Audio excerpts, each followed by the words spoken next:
नमस्कार। मैं डॉक्टर चांद्री बैनर्जी, सहायक आचार्य भूगोल विभाग, राजकीय कला महाविद्यालय अलवर, राजस्थान।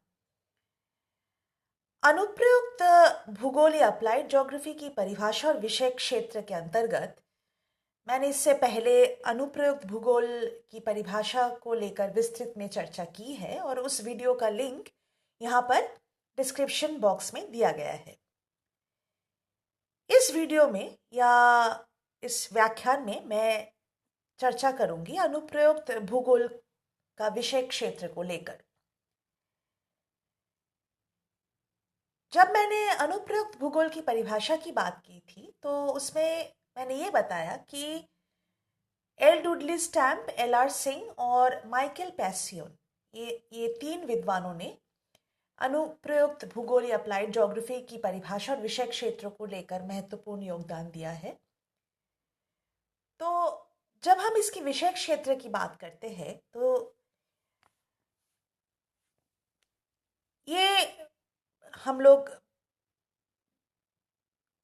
पाते हैं कि अनुप्रयुक्त भूगोल का विषय क्षेत्र को लेकर एल आर सिंह द्वारा निम्नलिखित उपवर्गों में, यानी अनुप्रयुक्त भूगोल का जो विषय क्षेत्र है वो एल आर सिंह द्वारा निम्नलिखित उपवर्गों में विस्तृत किया गया है। सबसे पहले है अप्लाइड जियोमॉर्फोलॉजी या अनुप्रयुक्त भू आकृति विज्ञान। ये नृविज्ञान या एंथ्रोपोलॉजी, पुरातत्व या आर्कियोलॉजी, अभियांत्रिकी, जल विज्ञान, मृदा अपरदन, भूमि वर्गीकरण तथा किसी भी भूभाग के आकलन से संबंधित समस्याओं के लिए भू आकृति विज्ञान के अनुप्रयोग से संबंधित है।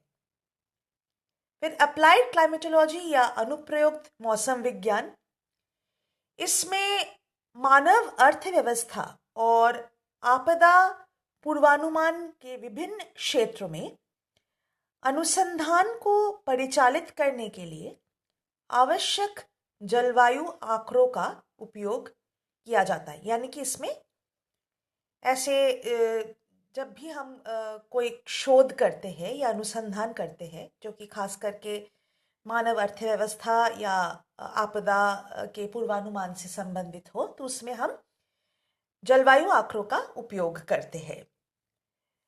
फिर है अप्लाइड ओशनोग्राफी या अनुप्रयुक्त समुद्र विज्ञान। अगर देखा जाए तो महासागरीय गतिविधि का गहन ज्ञान इसलिए महत्वपूर्ण है क्योंकि कोई भी महासागर न केवल खाद्य आपूर्ति का भंडार है, बल्कि वह दिन प्रतिदिन के मौसम को भी प्रभावित करता है और सागरीय तूफान तथा सुनामी द्वारा, जो कि भूकंप से उत्पन्न होते हैं, इनके द्वारा क्षरण और विनाश का भी कारण बन सकता है। इन सब का अध्ययन जो है अनुप्रयुक्त समुद्र विज्ञान का विषय वस्तु है। फिर आते हैं हम अप्लाइड बायोज्योग्राफी या अनुप्रयुक्त जैव भूगोल पर। और वर्तमान समय में अगर देखा जाए तो वर्तमान समय में अनुप्रयुक्त भूगोल के इस क्षेत्र का विशेष महत्व है, खासकर जब हम ग्लोबल वार्मिंग और जलवायु परिवर्तन के गंभीर परिणामों के सम्मुख है। पेड़ पौधों और जानवरों के स्थानिक प्रतिरूप क्षेत्रीय पारिस्थितिक संतुलन की बहाली के साथ साथ आर्थिक प्रक्रियाओं से भी संबंधित हो सकते हैं और इसलिए अनुप्रयुक्त भूगोल के इस विषय क्षेत्र को विशेष महत्व दिया जाता है। फिर अप्लाइड सॉइल ज्योग्राफी या अनुप्रयुक्त मृदा भूगोल। मृदा संसाधनों की भौगोलिक सूची तैयार करके किसी भी भूमि के उचित उपयोग किया जा सकता है, चाहे वो खेती या मानव बसावट के लिए हो या किसी अन्य आर्थिक उपयोग के लिए।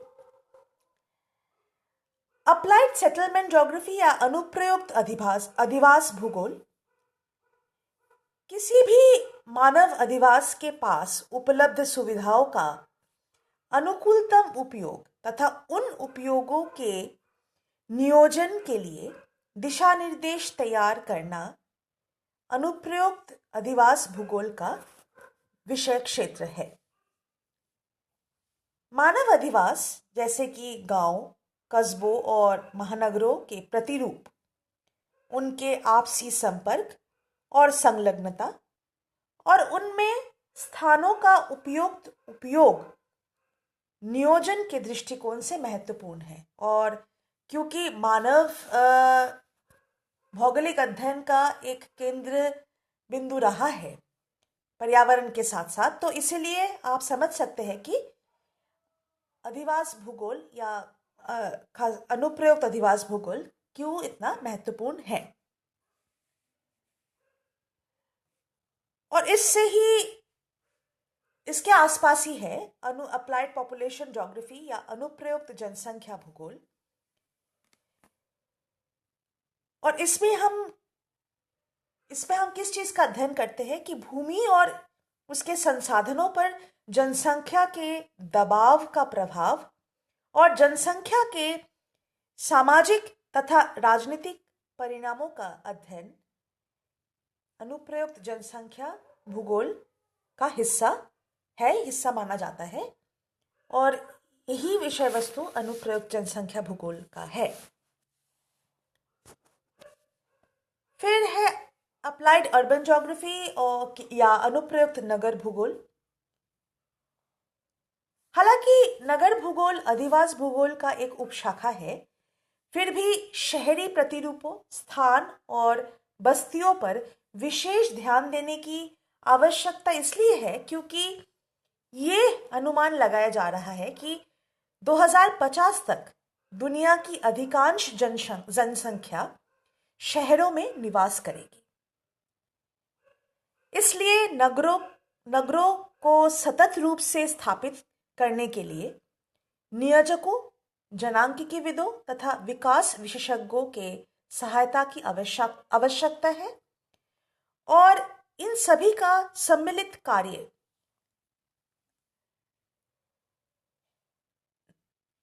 नगर भूगोल के साथ साथ, यानी नगर भूगोल के अध्ययन के साथ साथ नियोजकों, जनांकीविदों और विकास विशेषज्ञों के जो सम्मिलित कार्य है उसको अनुप्रयुक्त नगर भूगोल का विषय क्षेत्र माना गया है। फिर है अप्लाइड एग्रीकल्चरल ज्योग्राफी या अनुप्रयुक्त कृषि भूगोल। सतत कृषि विकास मानव अस्तित्व के लिए महत्वपूर्ण है, ये तो हम सभी जानते हैं, क्योंकि कृषि से ही हमारे खाद्य आपूर्ति हो पाती है।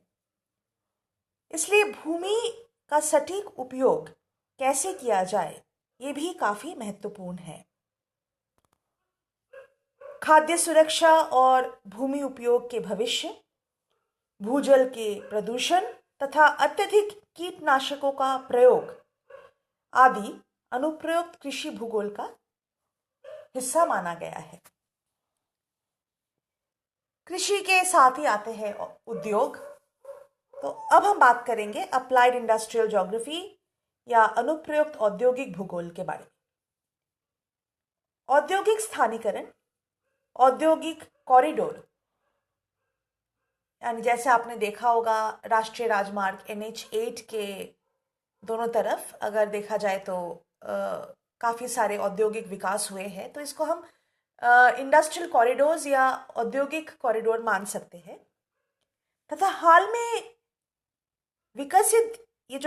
में जो रुझान देखा गया है कि विकसित देशों से बदल के भारत, चीन जैसे विकासशील देशों में विनिर्माण का स्थानीकरण और उनसे जुड़ी समस्याओं को अनुप्रयुक्त औद्योगिक भूगोल के अंतर्गत माना जाता है।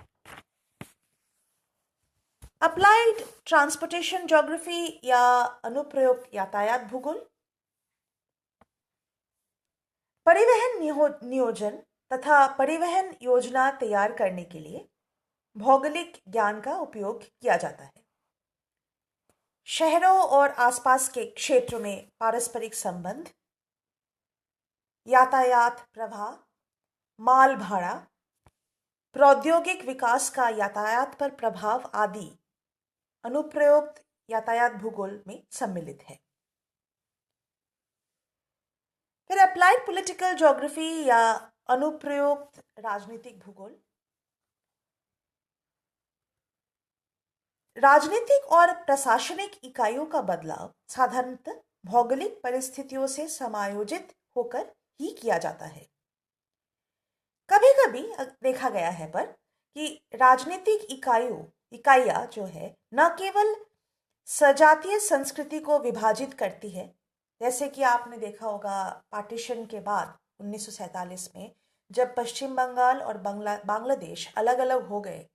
ये दोनों ही इनके जो संस्कृति है काफ़ी मिलते जुलते हैं, दोनों ही बांग्ला भाषा के प्रयोग करते हैं, पर फिर भी ये दोनों दोनों अलग अलग राजनीतिक इकाइयाँ माना जाता है। तो न केवल सजातीय संस्कृति को विभाजित करती है बल्कि वे प्राकृतिक कभी कभी विशेषताओं के भी अनुरूप नहीं हो पाते हैं।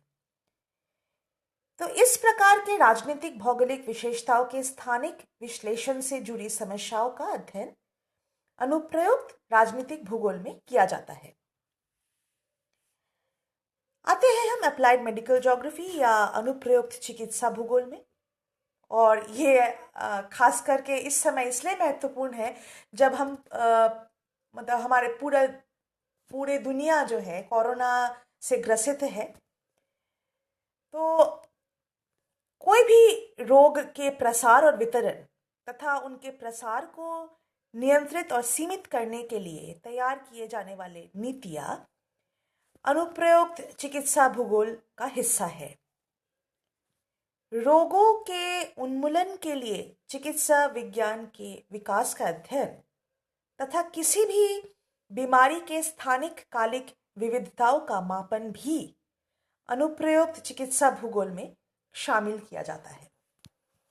और अंत में है अप्लाइड ज्योग्राफिकल कार्टोग्राफी या अनुप्रयुक्त भौगोलिक मानचित्र कला, जिसमें यह देखा गया कि कंप्यूटरों के अनुप्रयोग ने मानचित्रों की तैयारी और उसकी सटीकता को बनाए रखने में एक बड़ी क्रांतिकारी कदम है। मानचित्र, क्योंकि हम जानते हैं किसी भी भौगोलिक अध्ययन के लिए मानचित्र कितना महत्वपूर्ण है, और मानचित्र तैयार करना इस समय काफ़ी आसान हो चुका है कंप्यूटरों के अनुप्रयोग से। विभिन्न कंप्यूटर सॉफ्टवेयर के माध्यम से न केवल किसी स्थान के मौजूदा विशेषताओं के मानचित्रण संभव है, अपितु वे भविष्य के विकास के रुझान को भी दर्शा सकते हैं। तो इससे हम सोच सकते हैं कि भौगोलिक ज्ञान, और खास करके जब हम उसको हम रोज के जिंदगी में हम उसका अनुप्रयोग करते हैं तो वो कितना हमारे लिए महत्वपूर्ण हो जाता है। धन्यवाद।